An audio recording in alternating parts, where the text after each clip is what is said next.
You've been doing that for how long? Like, almost a year.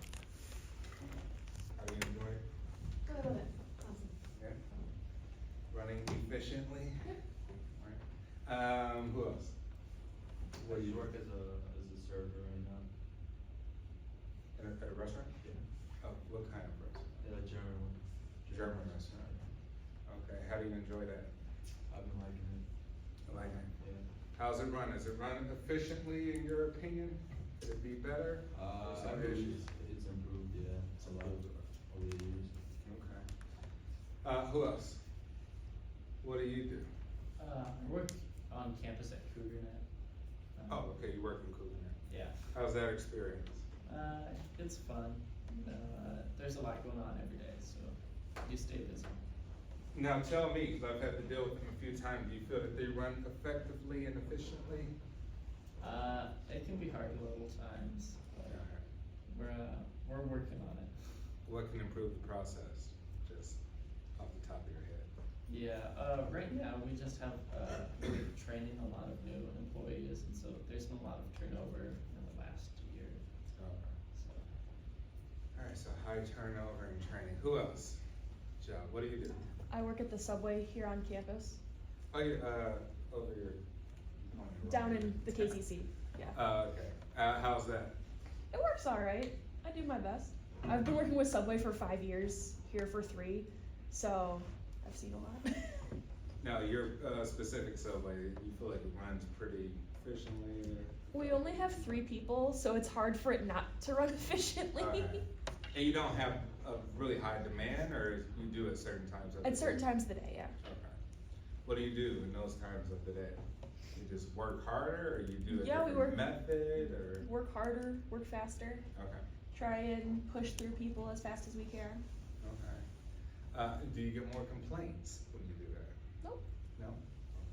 Good. Who else? What do you do? I do heating and air.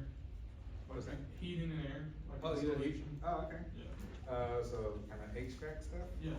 Okay. You work for an independent? It's my dad, it's like a family business, like I was talking about last class. Yeah. Yeah, I work for my dad. Okay. How's the operation going? I mean, it definitely could be better, but overall it's pretty good. In your estimation, what could be better? Like, what can improve the process? I don't know, I'd say like morale, like some of the employees, they're like, I don't know, they get upset with like other employees and kind of they just let it ruin their whole day kind of thing. So relationships among Yeah. coworkers. Okay. Interesting. Who else? What do you do? While I'm here, I work the different games on campus, and then back home, I work at a restaurant. What kind of restaurant back home? It's like a local city restaurant, basically. Okay. Like soul food and Yeah. stuff like that. Where's back home? I'm from Florida. Florida. Los Angeles. Okay. You say here on campus you work Like the sporting events. and the stuff sporting like that. event. All right, how's that operation going? I mean, it's cool so far. I like it. I mean, it can be hard like finding people to work certain games at times, but other than that, I like it. What do you think can improve the process to make things more efficient, effective? I mean, they've done better this year with like the sheets they give out. Mhm. I think last year they were just, I guess, emailing you. So I Okay. guess that's better. This is better Yeah. with the sheets. And at the restaurant, how was that operation? Everything at there is working fine pretty much. Okay, that was smart. Did you raise your hand or? Oh. I'm a cashier at Home Depot. Cashier at Home Depot, how's that working out? It's okay, as it stinks. What's the complaints about that? Just customers, about products being dusty, you know, Okay, so it's just hard to kind of keep yeah. the place clean, and that's about it in terms of the operation? You feel they have enough cashiers to cover at certain times? or- Yeah, I think so. Okay. All right, yeah, I just asked that to get in sort of an oversight of, you know, what you all do and how you feel about what you do in terms of process and how effective you feel like what you do is. Because this is relative to chapter 1, right? We're trying to create value and some sense of process. We're looking at inputs, outputs, methodology, process, systems, right? So keep that in mind. So where we leave off at, how processes work, right? So how do things work within an organization? Well, we say at the top we have the external environment. Nothing exists without consumers to demand something that we have in terms of a service or a product. Now with that we have inputs, right? So our inputs could be a category of things. Human capital is a significant input. If you think for Google, if you think for maybe Amazon, if you think for Apple, human capital, workers are critical to their operations in terms of how intelligent the people are, right? If it's a job full of manual labor, the physical capabilities of that individual matters, right, of your team. If it's not, well, maybe you're just looking for intellectual capital from your employees. Managers deals with leadership. So not everybody is a leader, right? Not everybody has the propensity to be a good leader. A good leader is able to organize, communicate effectively, so it's critical to the input of your process. Equipment. How good is your equipment? How long does it last, right? How quickly does it depreciate? How quickly do you have to get rid of things as well too? Facilities, right? How expensive are you leasing the property? Did you buy the property outright? How expensive it is to operate the property? How expensive is the insurance? What kind of contract are you under, right?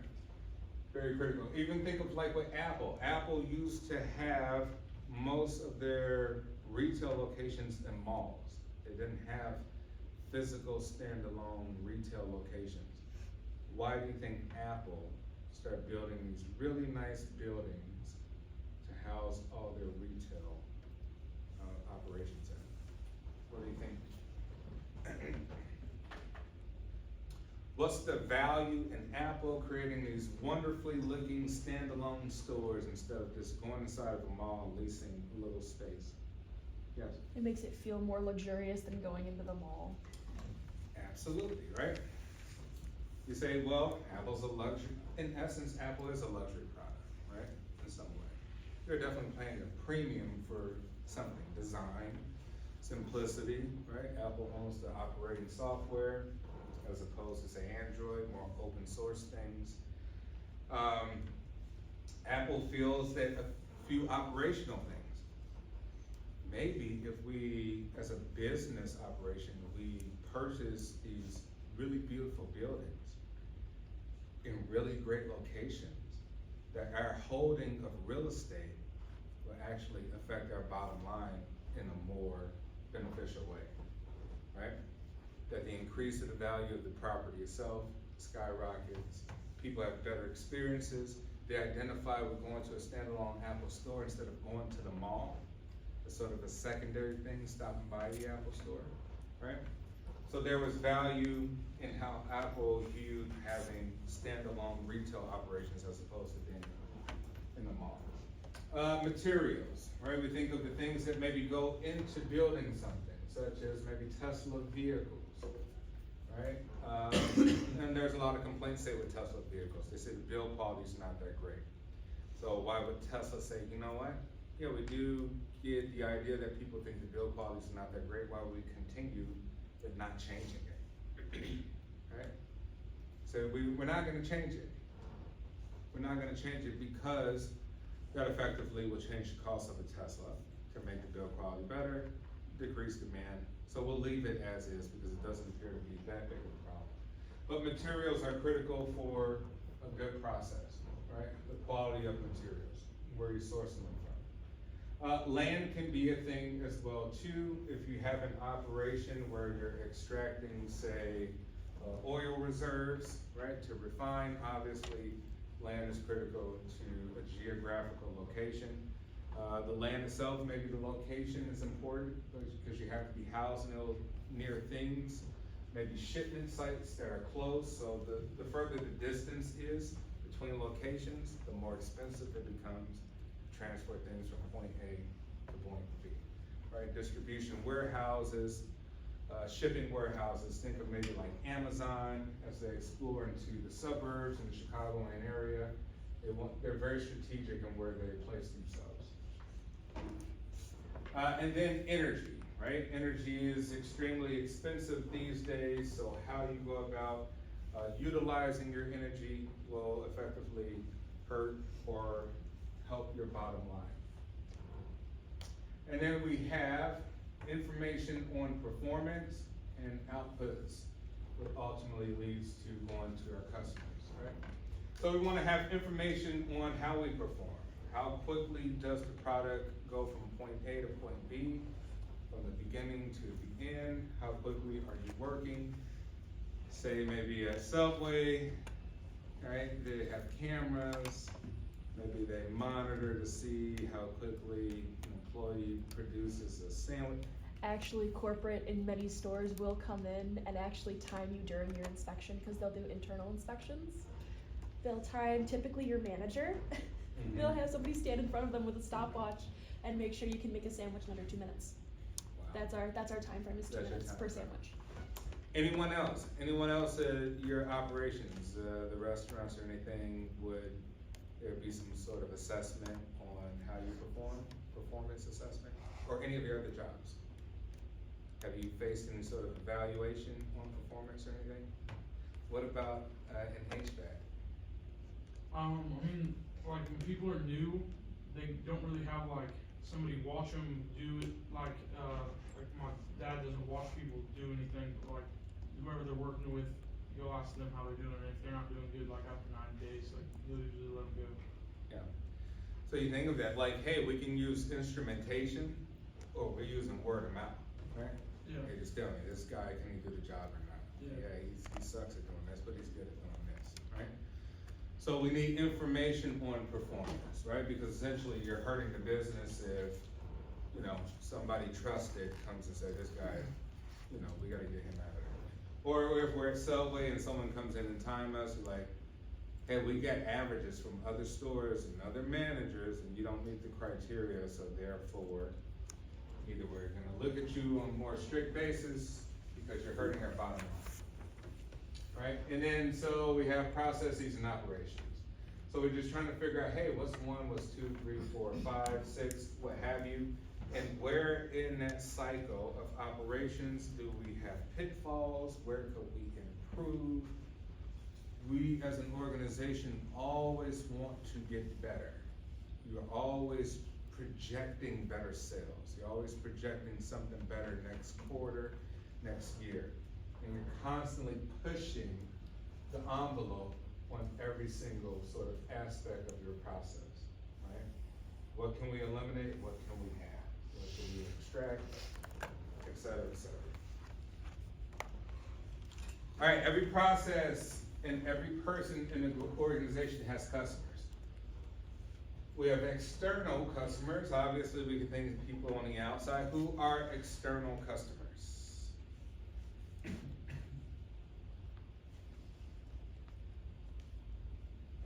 External customers. Yeah. Like people that buy your stuff at the store? Yeah, we got our buyers, right? What would be internal customers? Think about that. Who would be internal customers in the organization? Who's consuming things, right? Because we just think of consumption, right? Who do we engage in? Who do we relate to? Think of like suppliers, right? I have a relationship, I gotta buy stuff from you, right? So really I'm a customer of you, you're kind of a customer of me, because we're exchanging something. So think of that trade, right? An external customer is trading. Give me some cash, give me some credit, and you get this product or this service, right? Now you look internally into the organization, you say, well, suppliers, right? Give me this, we'll give you that. Here's some money, give us the materials to need to operate the business. Who else would be internal customers?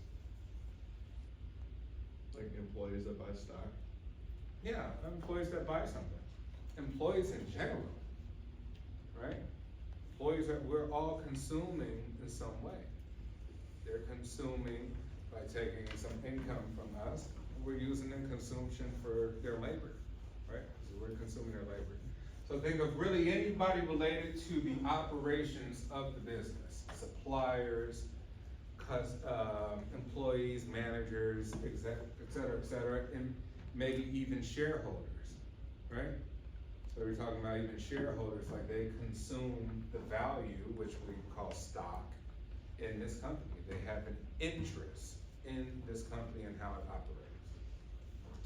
All right, and every process and every person or organization rely on suppliers, right? So external suppliers and internal. So we talk about people we buy from internally, and externally, we supply things to the outside world. And then we got nested process, a concept of a process within a process. What could be an example of a process within a process? Think of a store, any retail or coffee shop or fast food. What is sort of a process within a process? What do you think of?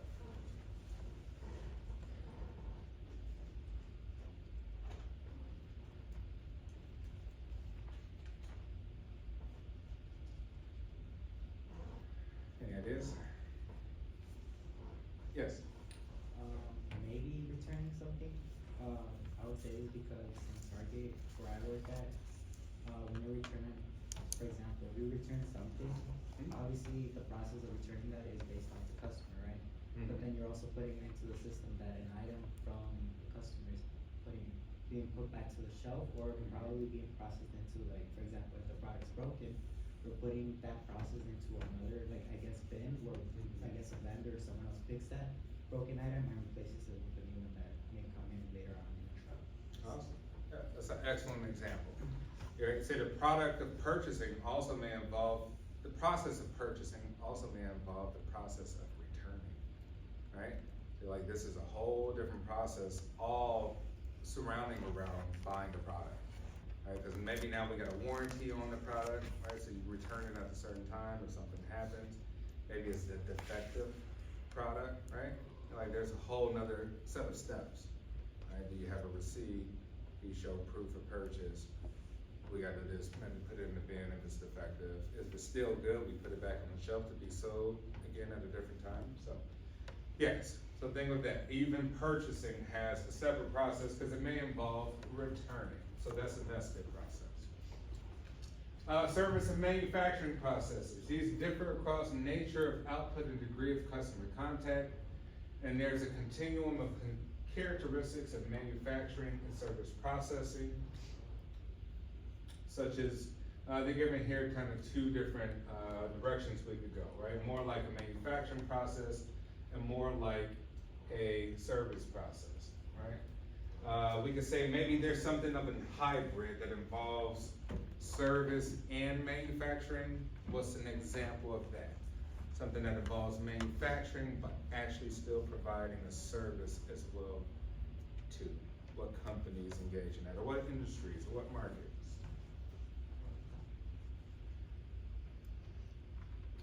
Right? Yes.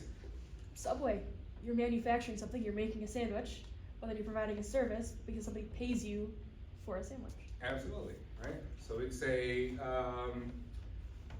a restaurant, right? A restaurant has a process by which it creates a final product, right? On that menu. Like, how long does it take to create this hot dog? Right? Ketchup, mustard, relish, heat the hot dog, get the bun, pass it down, wrap it, get it to the register, check them out, get it paid for, right? There's a service like, oh man, this takes way too long. This service stinks. Bad attitude at the register, right? Horrible customer service. Take too long to make something, but ultimately I'm still getting a physical product, right? Subway, yeah, you're crafting a sandwich or a salad or something of the sort, and you're trying to get it to the customer as quickly as possible. Now, is the product great? I don't know. Maybe it was bad lettuce or something that day or something, right? Maybe the pot was completely flat, right? and say like, man, or maybe there was an issue in the line, just like a car manufacturer in the product line to make the finished product. So it kind of goes both. So we can even think of restaurants, we can think of cars. You're like, yeah, there's Tesla makes cars, but then Tesla also got retail locations, and they also get salespeople at the retail locations. They get dealers, right? So it's all about service, providing a good experience for the customers, all the while building and engineering, designing, and getting all that stuff together. All right, physical and durable output. Output can be inventory, right? So we've talked about all this dealing with our process. Output can be inventory. Is inventory good or is inventory bad? Holding inventory. What do you think? Yes. Probably bad because you're not selling the product. Yeah, you say it's not out, right? Our ultimate goal is get it into the hands of customers and not have it on the shelves. Were you gonna say something too? Same thing. Same thing, right? Low customer contact. This can impact our process overall, right? Low customer contact. What will cause low customer contact? Like, customers don't interact or even see what you got to offer. Right? Think of you and your dad's operation. Is it well advertised, in your opinion? Yeah. So you say you got good customer contact, right? Physical exposure to what you offer, right? You can say maybe that's marketing dollars, that's advertising. Maybe we drive down, like I said, North Avenue near Harlem, we drive all these stores and those restaurants, they come and go. Right? One's going out of business. Why so many empty spaces in all these retail locations? Poor location, poor advertising, something of the sort, right? Customers not having any contact to even know what you offer or how you offer. Long response time, right? I'm at Subway, I'm waiting all day at Concordia Subway for my foot long. I'm taking all day, but I'm not coming back, I'm gonna go to another Subway, right? So long response time to get it to people. Capital intensive. Like, man, I got a wonderful idea for a product. We're gonna build this app and it's gonna rival Facebook and Instagram. Like, yeah, let's do it. Right? And then you start looking at things to draft up the plan and you're like, oh man, it's gonna cost $2 billion to start the idea, right? Or you say, hey, I'm gonna build another electric vehicle to rival Tesla. You're like, wonderful idea, but guess what? A lot of money, right? Or maybe even to craft something else that requires a lot of money to make the final product. Then ultimately it may not work out, right? Because you still have to sell it above what it costs to manufacture it and the selling of it as well too. Quality easily measured. You want to have something where you can easily look at quality. You're able to easily view it, such as maybe food, right? You could do a visual inspection of food, so you could say, well, food is easily measured. Quality maybe is something electronic, it's more technical. Maybe you have to have other machines in order to see what properly works. Think of the iPhone, right? Something goes bad, they gotta hook it up to all sorts of computers, see exactly what's wrong with it, to see the quality of the product. Is it defective, is it not? Intangible, perishable output, right? Things that are not easily identified as, to have quick sort of assessment of if it's bad or if it's good. Sometimes output cannot be inventory, right? Well, we have high customer contact. Could high customer contact impact our business in a negative way? Or usually positive? Right, think maybe you don't have the resources and now you get too many people online. You're like, man, this is wonderful, we are killing it. We got a lot of people that wants to buy. Maybe we are short on staff, right? But usually it's a good thing. It's at least a good sign that you're doing something right. You have high customer contact. Short response time is good. Labor intensive can be bad because you have to pay for the labor. Quality not easily measured can be negative because you can't actually see what the quality is. All right, here's our supply chain view. Each activity in the process should add value to the preceding activity. Waste and unnecessary costs should be eliminated, right? So we're always thinking of trying to be less wasteful in our process. Our employees just standing around, right? Think of maybe you go into some retail locations, you're like, employees are just standing around not doing anything. So as a manager, as a leader of that organization, like this process is not working, we need to make sure employees are doing other types of work when they're not selling something, right? They should be engaging in other activities that help maintain the business and sustain itself. Else we're being wasteful. We're literally just throwing dollars to a bunch of employees who are just standing there waiting for somebody to walk into T-Mobile, right? Verizon. They're like, no, go back, do the stock. We're gonna stock, clean up the store, you know, itemize things, order things, make some phone calls, do what you need to do, right? Things should not be wasteful. But here in this figure, we're given supply chain linkages showing work and information flows. So we're kind of looking at how one activity should sort of help the other activity in a very effective and efficient way, right? How the preceding activity should help the succeeding activity. All right, so we're looking at external suppliers, right? With our external suppliers, we're looking at the relationship. Why would our relationship matter? Why would this help support the process, right? We're looking at everything that supports our process. Why would our relationship matter with our suppliers in terms of the entire process?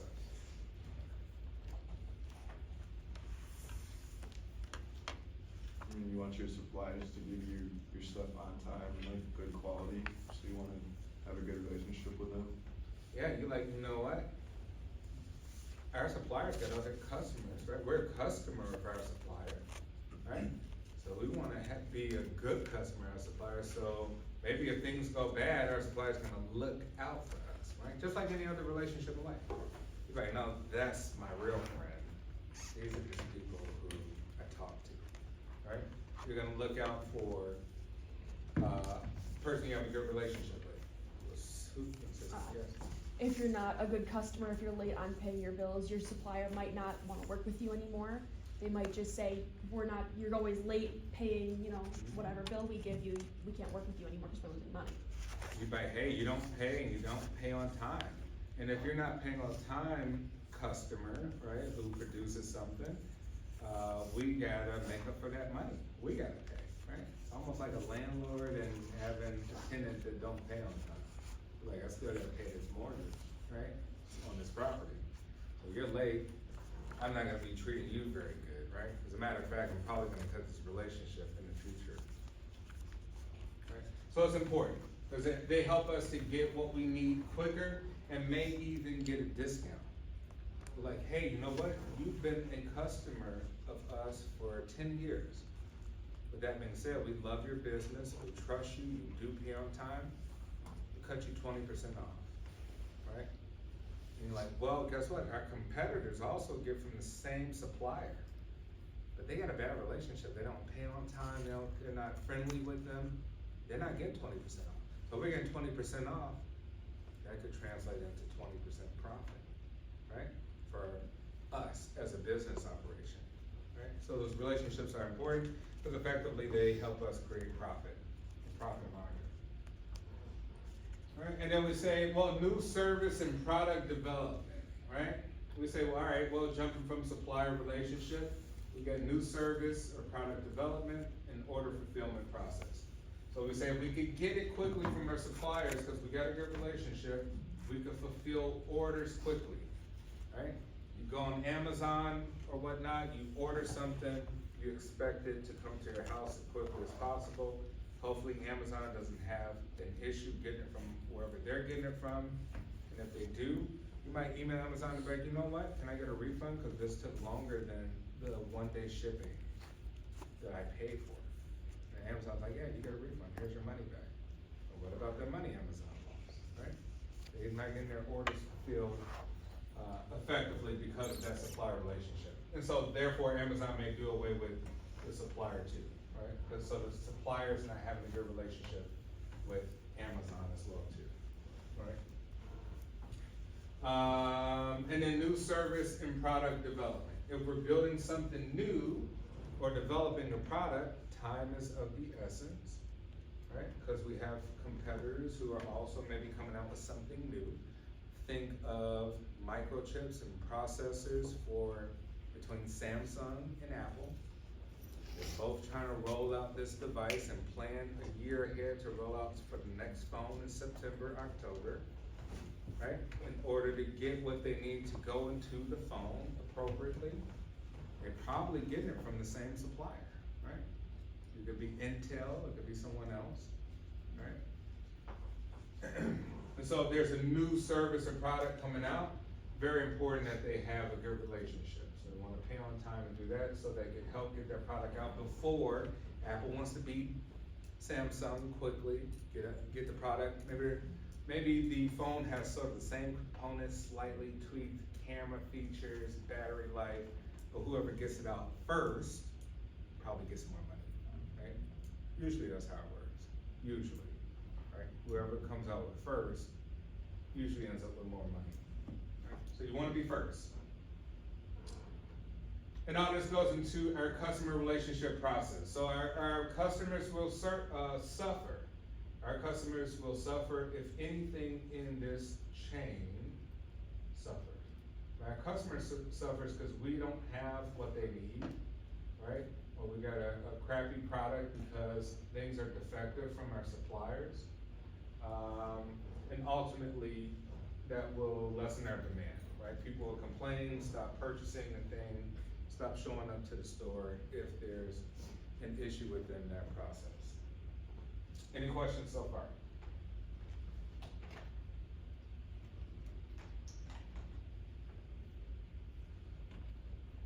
So who here is thinking of starting their own business anytime in the future?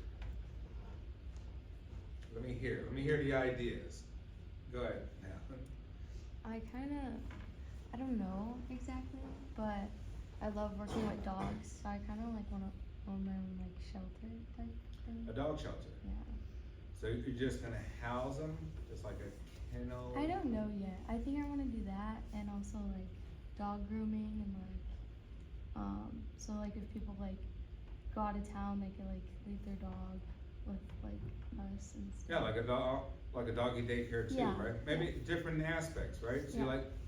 you're like, I like dogs, right? Is what you're telling me. You're like, I like dogs, I love to care for dogs, and you know, and I wanna have a business with dogs, Yeah. right? And so in essence, like, have you looked to see what competitors do for that? Not really. Not really. No. But just off the top of your head, like even for the rest of the class, let's say for Malin's idea with dogs, what could be some value we can add to differentiate ourselves? Or even make this an efficient process of housing dogs, grooming dogs, and doggy daycare. Bless you. Thank you. What do you think? What are some things Malin should be concerned about in process for this business? Yes? Being well versed in like dog behavior and seeing if, you know, what happens if two dogs start fighting? How do you handle that situation? How do you handle a touch aggressive dog or different personalities with dogs? Yeah, you say dog interaction, right? Dog on dog interaction, human to dog interaction. Like, are you improving dogs' behavioral skills, right? Are you actually training dogs in some way? Is that a component of the business? You're in business to make money, right? So although you may be like, I love dogs, which is wonderful. It's gonna give you a sense of fulfillment, right? When we get down to it, we say, we have to slice each part of this and charge for it, right? And what are our customers willing to pay? Like, it can't be a ridiculous price, right? We groom, we teach the dog to do this, you know. And maybe there's a differentiation in structures, like with the iPhone. the small iPhone versus the giant one, right? You got 8 different packages of things for dogs, right? Housing them, grooming them, this. And you're charging for all, right? And more importantly than that, you thinking of who are you gonna hire for that and how effective they're gonna be in grooming, right? Advertising, all sorts of things. Lot to think about. Who else? Give me your wonderful business idea. Yes. I currently run one. I make custom bleach tie-dyed t-shirts. Okay, so tie-dye t-shirts. How's that working out? It's working out pretty good. I've made about $600 so far, so How long you been doing it? 6 months. Alright, that's pretty good. I mean, you just dedicate a little bit of time to it? Mm-hmm. Okay. And my product is pretty cheap because I get, the shirts from Walmart. I get, a gallon of bleach will last me about 20 shirts. I charge about $20, $25 depending on the size. So think about that. Like, think of things you need to be concerned about. You like, hey, who's your supplier for shirts? Walmart. Who's your supplier to go into the bleach? Is it Walmart again? Yeah, I get all my stuff out of Walmart because it's the cheapest option for me. And now you hire us as operation managers. We come in, we buy, you get it cheaper. You buy it in bulk from wherever, Temu, Shane, or Alibaba, AliExpress, right? Buy you 100, therefore you don't have to buy 100 additional sweatshirts from Walmart. Buy it from Walmart because it's close. Right, for your operation convenience, maybe it matters, right? That's where you're gonna get the bleach. But someone else may come in, but hey, I can improve this process, which makes you a ton more money, right? And then you say, well, why are you doing it? Why are you not hiring somebody doing it? Well, if you hire 5 people, somebody can advertise, sell, do the work, and you can make 10 times the amount. But you don't have to do the work. So you improve the process, right? So we always want to be thinking about that. Everything we have can be improved if we just think about it a little bit differently, right? Like you squeeze another $1 out of there if you just get a different supplier. You squeeze another $2 out of there if you get some other people to help you, right? And that's actually, I think, one of the most challenging parts of starting a business is usually people take on all the work. When your dad started the HVAC company, was he doing most of the work? Sorry, I didn't. You awake? You awake? When your dad started, when your dad started the HVAC company, was he doing most of the work? He's always had like, him and his brother started it, and then, so they were like 50-50. Okay, and how many employees does he have now? It's either somewhere around like 10. Okay, have you talked to your dad about expanding the business, like hiring more people, expanding the It's region pretty- of operation? I'd say it's pretty much as big as it's gonna get. He like does work in the whole county, and he's busy every day, so. I mean, You could- think it's as big as it's gonna get? Or Yeah. could it be as big as you want it to be? If it got any bigger, I don't think it would be more profitable, Okay. cause like the county bordering us is like, it actually is, it's expensive to work there, all the permits and stuff you have to pull. Have dad ever thought about leaving that county to do other work elsewhere? No. So I think there's maybe opportunities to even expand the business, right, that may be overlooked. In which case, sometimes we even sell parts of the business to larger organizations who take care of big regional areas, right? And they're like, hey, how do I expand my profit here? I sell a share of my business. And I retain logos, branding, licensing, et cetera, squeezing another $1 out, 10, whatever, right? Which means that no matter what pie you have, you can always squeeze out some more profit, right? With just ingenious ways of thinking of processing these things, right? The pie can always be sliced. Who else? Business idea. All right, so for our projects that we're gonna be working on throughout the semester, in essence, either you use maybe a business you currently work for, but it would be nice if everyone could come up with a business idea, right? So when we be doing our projects, we'll come up here and present little step-by-step processes of how, what things look like. I would like if you can think of a organization that you would like, or a product that you would like to sell. So start maybe thinking about something, right? And then we're gonna go step by step on how to improve this, thing that you're gonna offer to some degree.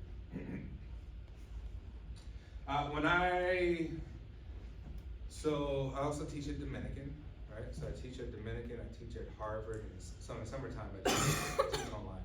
I teach for Harvard and Pepperdine in Malibu.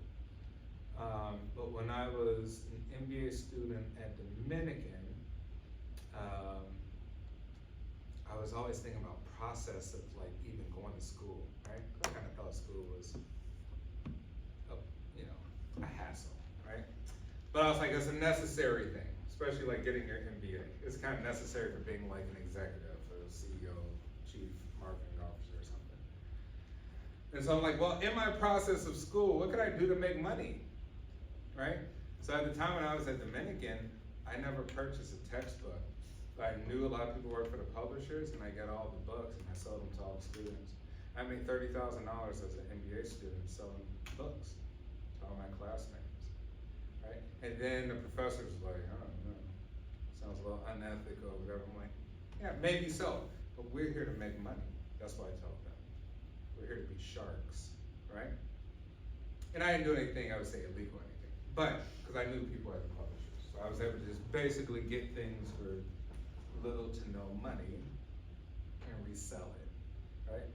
In essence, always be thinking about that too. You're spending your time here in school to just do work and sit at your desk.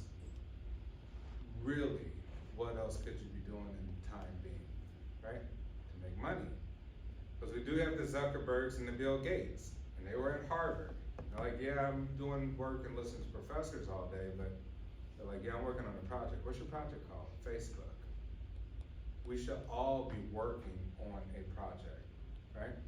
Something while you're spending these 4 years in school. And you're probably towards the end, right? Most of you are seniors or at least juniors, but at the same time, be working on a project that's a plan B for this experience of trying to get this degree.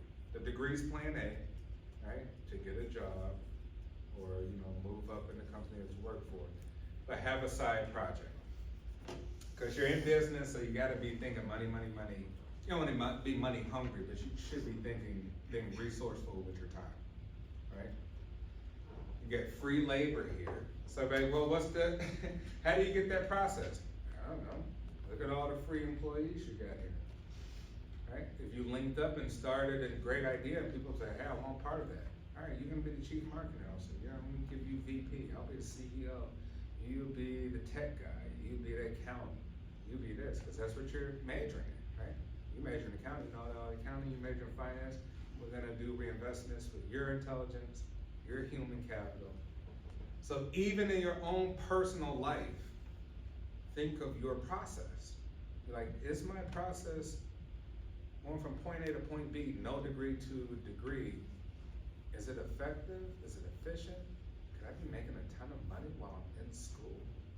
Which would counterbalance the debt, right? Am I gonna make a net positive effect on this debt that I'm taking on? And maybe do it while you're in school. It's very possible.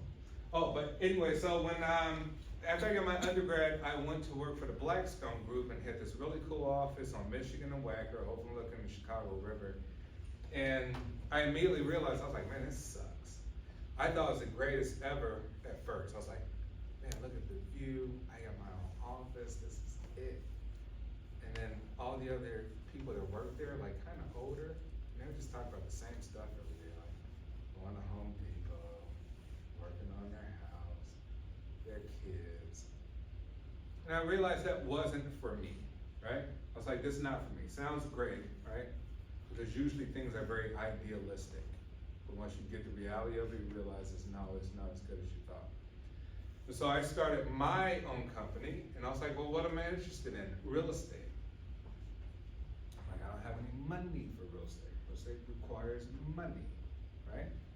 And I was like, what kind of properties I'm interested in? I'm like, well, I wanna buy like investment properties, like, multifamily buildings. Maybe I would like to own some of these large buildings too, right, with some retail at the bottom. I was like, how's this possible? How could I do this? And if I can't get a $2 million loan from a bank, 5 million. And so I was like, well, you know what? I'll create a fund. And I'll sell this fund, the idea of this fund for this particular property, and show on paper how we can make a ton of money if we buy into these properties with people who have money.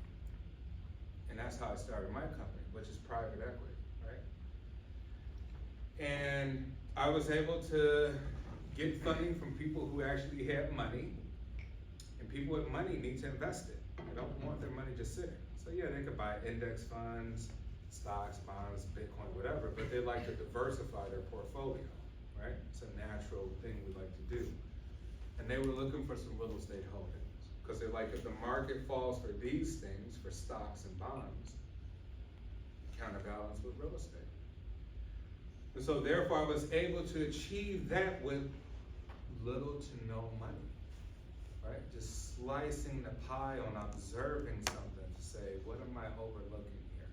Because there's traditional ways of doing things, and then there's alternative ways of doing things. And you should always be thinking about alternative ways.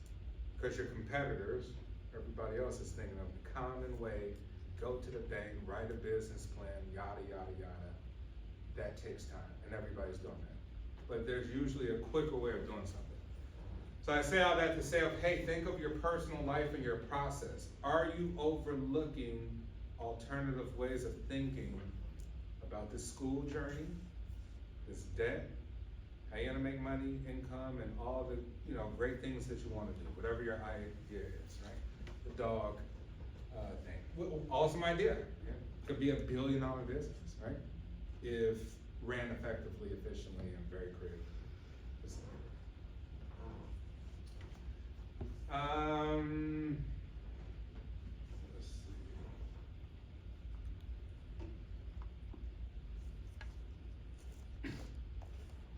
All right, here we're giving a little bit more example on supply chain process. Business processes that have external customers or suppliers. Examples such as outsourcing, right? What do we mean by outsourcing? What kind of companies outsource? Yes. Sending the work to another country or to another company. Yeah. Just having somebody else do it. Having somebody else do it, right? You call T-Mobile customer service, and you're like, oh, do they actually work for T-Mobile itself? Right? No. T-Mobile contracted an organization that does something well, because T-Mobile don't want to they're not in the business to have trained people to do customer service well. They're in the business to make money with phones, right? Phone service, cellular service. You're like, well, part of our process is to have customer service. So what do? Probably makes more financial sense to find a company that's been doing that a long time with the right amount of people, pay them to do it, and it costs you less dollars to do it. Instead of hiring new people, training them, teaching them all these different methods, right? So outsourcing is wonderful, right? Outsourcing can be wonderful. You get somebody else to do the work, but you really are selling the idea or concept that you originally started with, right? Warehousing. What could be good with warehousing? Why is that so profitable?